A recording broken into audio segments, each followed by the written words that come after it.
Salam sehat buat kita semuanya. Bersama dengan saya, Luciana Sitorus, dengan dosen pembimbing Ibu Yelvi Anwar, Master Farmasi Apoteker, di mana di sini saya akan mempresentasekan mengenai HIV, Human Immunodeficiency Virus, AIDS, Acquired Immune Deficiency Syndrome, dan Opportunistic. Definisi HIV dan AIDS. HIV adalah singkatan dari Human Immunodeficiency Virus, yaitu sekumpulan jasad trenik yang sangat kecil yang bisa menyerang sistem kekebalan tubuh manusia yang penyakitnya disebut AIDS, Acquired Immune Deficiency Syndrome. Dalam jumlah besar, virus HIV terdapat pada daerah vagina dan sperma penderita, sedangkan dalam jumlah kecil terdapat pada ASI dan air liur. AIDS adalah kumpulan gejala penyakit yang disebabkan oleh virus HIV, Human Immunodeficiency Virus, yang ditandai dengan gejala menurunnya sistem kekebalan tubuh. Gejala infeksi HIV. Kita dapat melihat gejala awal pada infeksi HIV. Yang pertama, gejala hanya seperti flu dan akan sembuh beberapa hari kemudian. Kemudian dapat dilakukan tes darah, saat ini masih belum dapat menunjukkan adanya infeksi HIV atau dapat dikatakan masih negatif. Setelah 1-3 bulan, barulah tes darah menjadi positif. Pada tahap ini, orang masih tampak kelihatan sehat. Kemudian, keadaan nampak sehat ini dapat berlangsung 2-10 tahun. Manifestasi klinis Human Immunodeficiency Virus atau HIV, Acquired Immunodeficiency Syndrome atau AIDS, tanda dan gejala klinis yang ditemukan pada penderita AIDS umumnya sulit dibedakan. Mengapa? Karena bermula dari gejala klinis umum yang didapati pada penderita penyakit lainnya. Secara umum dapat dikemukakan sebagai berikut: rasa lelah dan lesu, kemudian berat badan menurun secara drastis, demam yang sering dan berkeringat waktu di malam hari, mencret dan kurang nafsu makan, kemudian tampak bercak-bercak putih di lidah dan di dalam mulut, pembengkakan leher dan lipatan paha, radang paru, dan kanker kulit. Cara penularan HIV/AIDS. Pertama, melalui hubungan seksual dengan seorang yang sudah terinfeksi HIV tanpa memakai kondom. Kedua, melalui transfuse darah atau alat-alat yang telah tercemar HIV. Ketiga, melalui ibu yang terinfeksi HIV kepada janin yang dikandungnya atau kepada bayi yang disusuinya. Yang keempat, melalui pemakaian jarum suntik yang dilakukan secara bergantian. Adapun HIV tidak ditularkan melalui jabatan tangan, kloset, cangkir, pisau, alat dapur, serbet yang dipakai bersama, maupun alas tidur yang dipakai bersama, tinggal bersama dalam rumah, flat atau tempat kerja, makanan yang dimakan bersama, batuk dan bersin, maupun makan di restoran. Perjalanan penyakit HIV/AIDS. Stadium pertama, infeksi dimulai dengan masuknya HIV dan diikuti terjadinya perubahan serologik ketika antibodi terhadap virus tersebut dari negatif berubah menjadi positif. Lamanya antara 1-3 bulan, bahkan bisa sampai 6 bulan. Stadium kedua, asimptomatik, tanpa gejala. Asimptomatik berarti bahwa di dalam organ tubuh terdapat HIV, tetapi tubuh tidak menunjukkan gejala-gejala. Keadaan ini dapat berlangsung rata-rata selama 5-10 tahun. Stadium ketiga, pembesaran kelenjar limfe. Fase ini ditandai dengan pembesaran kelenjar limfe secara menetap dan merata. Tidak hanya muncul pada satu tempat dan berlangsung lebih dari 1 bulan. Kemudian stadium keempat atau AIDS, keadaan ini disertai adanya bermacam-macam penyakit. Antara lain yaitu penyakit konstitusional, penyakit saraf, dan penyakit infeksi sekunder. Cara pencegahan HIV/AIDS. Yang pertama, tidak melakukan hubungan seksual sebelum menikah meskipun dengan pacar. Yang kedua, selalu menggunakan alat suntik atau alat tusuk lain yang steril. Ketiga, bagi wanita pengidap sebaiknya tidak hamil. Adapun untuk mencegah penularan HIV lewat hubungan seksual ada 3 cara, yaitu yang pertama abstinensi atau puasa, tidak melakukan hubungan seks. Kedua, melakukan prinsip monogami, yaitu tidak berganti-ganti pasangan dan saling setia pada pasangannya. Yang ketiga, untuk melakukan hubungan seksual yang mengandung resiko, dianjurkan melakukan seks aman termasuk menggunakan kondom. Untuk mencegah penularan lewat alat-alat yang tercemar darah HIV, ada 2 hal yang perlu kita perhatikan. Yang pertama, semua alat yang menembus kulit dan darah, contoh seperti jarum suntik, jarum tato, atau pisau cukur, harus disterilisasi dengan cara yang benar. Yang kedua, jangan memakai jarum suntik atau alat yang menembus kulit secara bergantian dengan orang lain.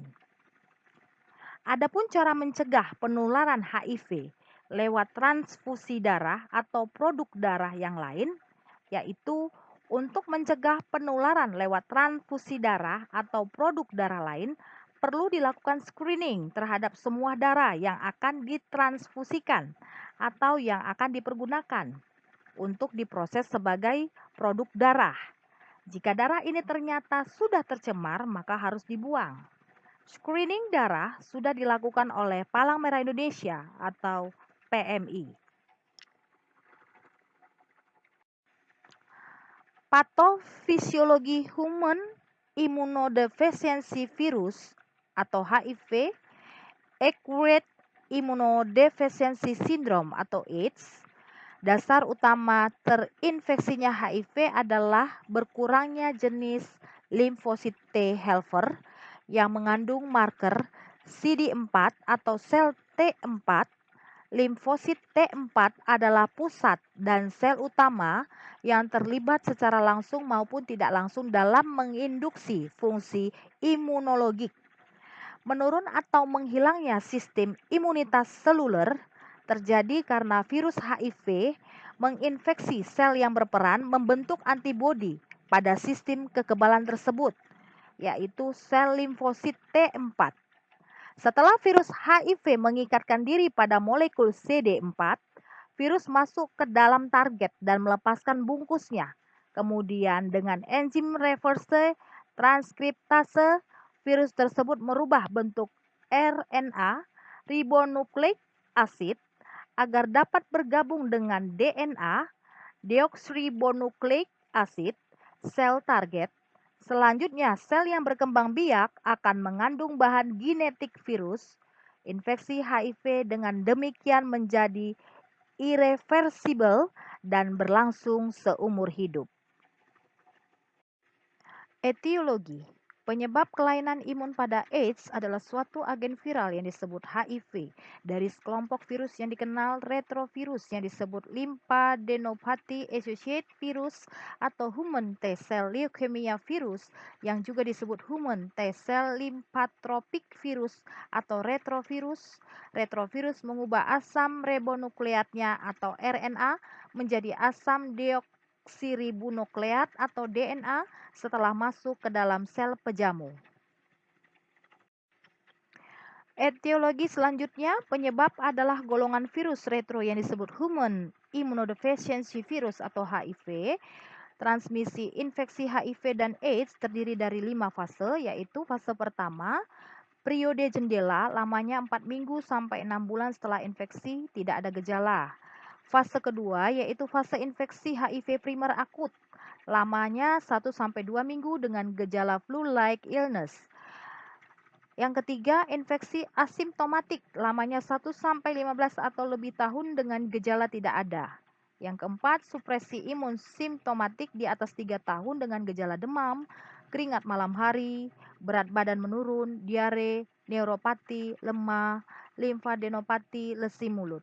Yang kelima, AIDS. Lamanya bervariasi antara 1 sampai 5 tahun dari kondisi AIDS pertama kali ditegakkan, didapatkan infeksi oportunis berat dan tumor pada berbagai sistem tubuh dan manifestasi neurologis. Terapi non-farmakologi. Terapi non-farmakologi seperti latihan relaksasi dengan tarik nafas dalam atau berendam di air hangat sebelum tidur.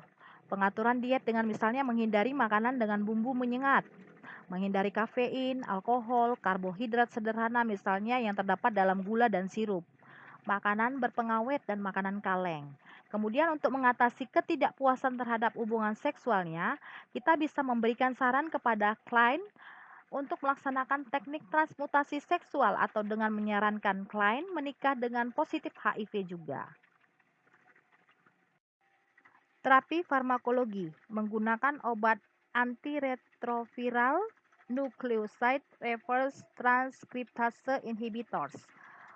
Tertera obat abacavir, dinanosin, emtricitabine, lamivudin, stafudin, tenofir, zidofudin. Adapun efek samping masing-masing obat tersebut hipersensitivitas, neuropati perifer, pankreatitis, pigmentasi, sakit kepala, pankreatitis, lipoatropi, neuropati perifer, toksisitas ginjal, anemia, neutropenia, dan miopati. Terapi farmakologi non-nucleoside reverse transkriptase inhibitors.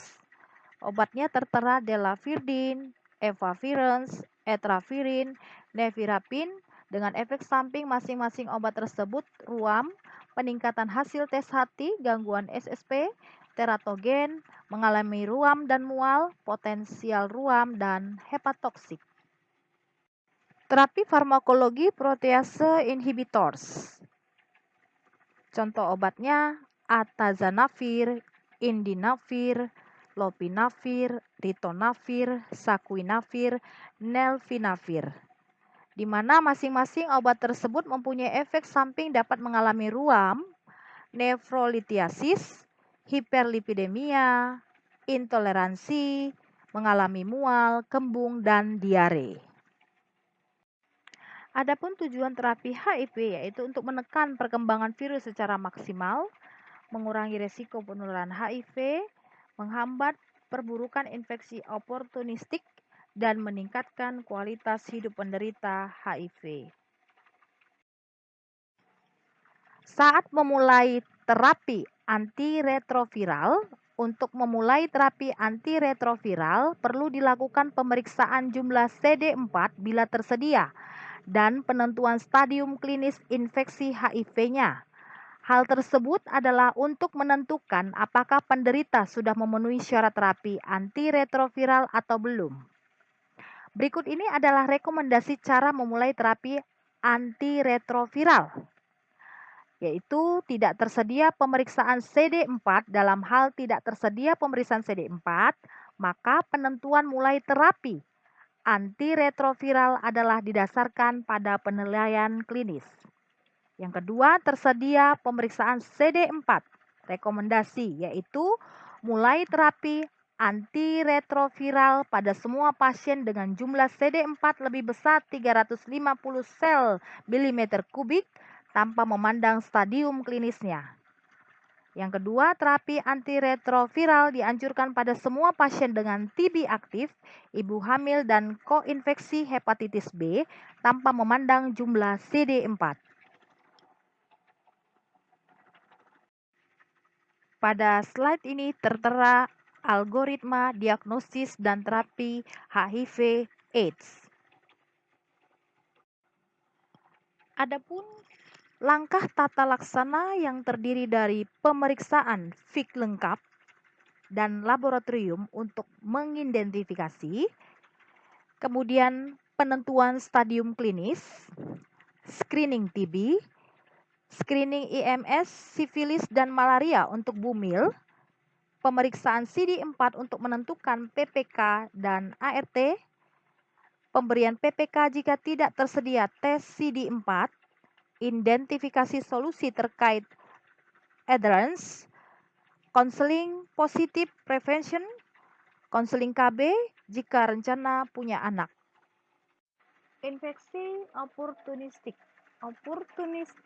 Infeksi oportunistik adalah infeksi akibat virus, bakteri, jamur, atau parasit yang terjadi pada orang dengan sistem kekebalan tubuh yang lemah. Dengan kata lain, infeksi ini mengambil kesempatan dari lemahnya daya tahan tubuh untuk bisa berkembang. Infeksi oportunistik tidak menyerang orang yang sehat dan memiliki sistem kekebalan tubuh yang baik. Namun, jika terjadi pada orang dengan daya tahan tubuh yang sangat lemah, misalnya penderita AIDS, terinfeksi ini bisa menyebabkan kematian. Infeksi oportunistik yang melibatkan beberapa organ seperti tuberkulosis atau TBC, esofagitis, toksoplasmosis, leukencephalopati multifokal progresif, kompleks demensia AIDS, meningitis kriptokokal. Infeksi oportunistik. Infeksi oportunistik yang terjadi sebagai konsekuensi dari turunnya jumlah sel T CD4+ pada pasien yang terinfeksi HIV merupakan penyebab utama morbiditas dan mortalitas sehingga perlu dilakukan tindakan pencegahan dan penata laksanaan yang tepat. Pencegahan infeksi oportunistik dapat dilakukan dengan yang pertama, terapkan gaya hidup sehat, termasuk melakukan seks yang aman, gunakan kondom saat berhubungan intim untuk mencegah infeksi penurunan seksual. Kedua, cuci dan masak makanan dengan baik. Pastikan kebersihan peralatan masak yang digunakan untuk mengolah makanan. Yang ketiga, hindari mengkonsumsi susu, daging, dan telur yang mentah atau kurang matang. Yang keempat, gunakan sarung tangan untuk mengambil kotoran hewan peliharaan dan jauhkan kucing dari dalam ruangan agar tidak membawa kuman yang dapat membahayakan Anda. Kemudian yang kelima, hindari berbagai penggunaan sikat gigi atau handuk dengan orang lain. Dan yang keenam, hindari menelan atau meminum air yang langsung berasal dari kolam, danau, maupun sungai. Terapi untuk infeksi oportunistik. Rekomendasi profilaksis cotrimoxazole direkomendasikan pada OTH, termasuk wanita hamil dengan stadium WHO3 atau 4 dan atau lebih jumlah CD4 lebih besar dari 200 sel. Sangat direkomendasikan kualitas bukti sedang. Profilaksis cotrimoxazole direkomendasikan pada semua OTH dengan TB berapapun jumlah CD4. Sangat direkomendasikan kualitas bukti tinggi. Rekomendasi profilaksis INH yaitu rekomendasi pasien HIV yang tidak terbukti TB aktif harus diberikan profilaksis isoniazid selama 6 bulan. Sangat direkomendasikan kualitas bukti sedang. Terapi profilaksis isoniazid harus diberikan kepada OTH tanpa tanda TB aktif, tanpa melihat derajat imunosupresi, status pengobatan ARV, ataupun status kehamilan. Sangat direkomendasikan kualitas bukti tinggi. Rekomendasi untuk pengobatan TB HIV pada fase intensif dan lanjutan diberikan setiap hari, tidak direkomendasikan terapi intermittent. Sangat direkomendasikan kualitas bukti rendah. Dari hasil persentase mengenai HIV, AIDS, dan oportunistik, saya mencantumkan dari berbagai referensi. Demikian persentase mengenai HIV, AIDS, dan oportunistik yang telah saya sampaikan. Sebelum dan sesudahnya, saya ucapkan terima kasih.